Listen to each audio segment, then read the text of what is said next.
Chers amis, aujourd'hui nous allons parler sur un point très capital et très essentiel. Nous voulons parler sur le temps. Le temps. Le temps a rapport à Dieu. Parce que Dieu s'appelle éternel. Et quand on dit éternel, cela a rapport au temps. Donc, nous ne devons pas nous amuser avec le temps, parce que le temps a son sens normal, son sens divin. Lorsque vous manipulez le temps dans son sens divin, vous aurez toujours ses bénéfices. Mais lorsque vous renversez le temps aussi renversera beaucoup de choses dans votre vie. Je donne un exemple. Pour dominer ce monde, selon le livre de Daniel 7, verset 25, la Bible dit que l'ennemi a changé le temps et la loi de Dieu. La loi d'adoration de Dieu qui est fixée sur les sabbats et qui réclamait tout le peuple à s'assembler autour de Dieu pour lui donner adoration. Ce temps a été changé. Et Daniel nous avait averti que lorsque le Saint de Dieu ne va pas faire attention, que son adoration ira en captivité et lui-même aussi ira en captivité. Donc, le temps est quelque chose de très important que vous devez surveiller chaque fois que vous vivez. Jésus-Christ, lorsqu'il est venu dans le livre de Matthieu 24, il a dit, lorsque vous verrez l'abomination de la désolation dont a parlé le prophète Daniel établi en lieu saint, que celui qui lit fasse attention. Donc, qu'est-ce que Daniel avait dit? Il avait parlé du changement de temps. Et le temps aussi aujourd'hui, nous avons constaté qu'il a été changé.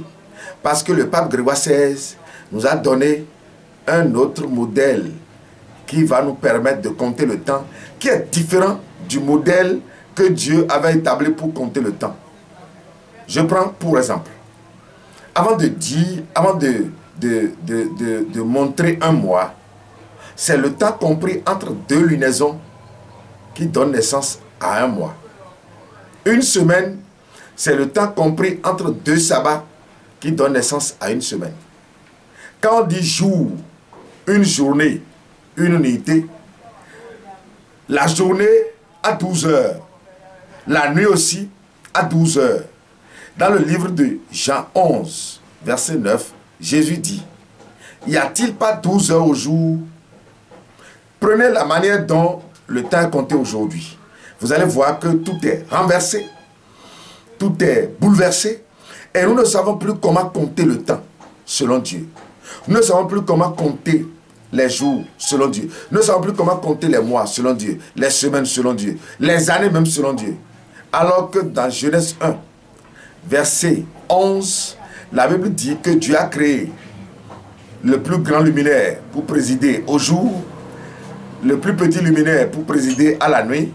Il a créé des étoiles et ces luminaires vont nous permettre de marquer les jours, les mois et les années. Vous convenez avec moi que c'est la lune qui marque le mois, parce que quand la lune apparaît, elle fait un parcours mensuel. Le jour, le soleil fait un parcours journalier. Mais qu'est-ce que nous constatons aujourd'hui? Les mois que les Romains nous ont servis ne sont plus dénombrés à partir de la lune. Les semaines que les Romains nous ont données aujourd'hui ne sont plus dénombrées à partir du soleil. Et tout est en cafouillage. Donc, chers amis, le temps est quelque chose avec lequel nous n'allons pas nous amuser. Lorsque vous n'allez pas dans son sens réel, dans son sens divin, le temps deviendra pour vous de la catastrophe. Mais lorsque vous comptez le temps selon Dieu, vous allez toujours bénéficier de ses fruits. Parce que sans le temps, vous ne pouvez rien faire. Et c'est le temps qui enregistre, parce qu'il a le pouvoir, la capacité d'enregistrer tout ce qui se passe dans ce monde, sous la terre, sur les mers, sous les mers. Rien ne se passe sans que le temps ne soit témoin. Tout ce qui se passe, le temps est toujours témoin de ces choses. Donc, tu dois savoir que la prière a aussi son temps. les fêtes religieuses de Dieu aussi ont aussi leur temps.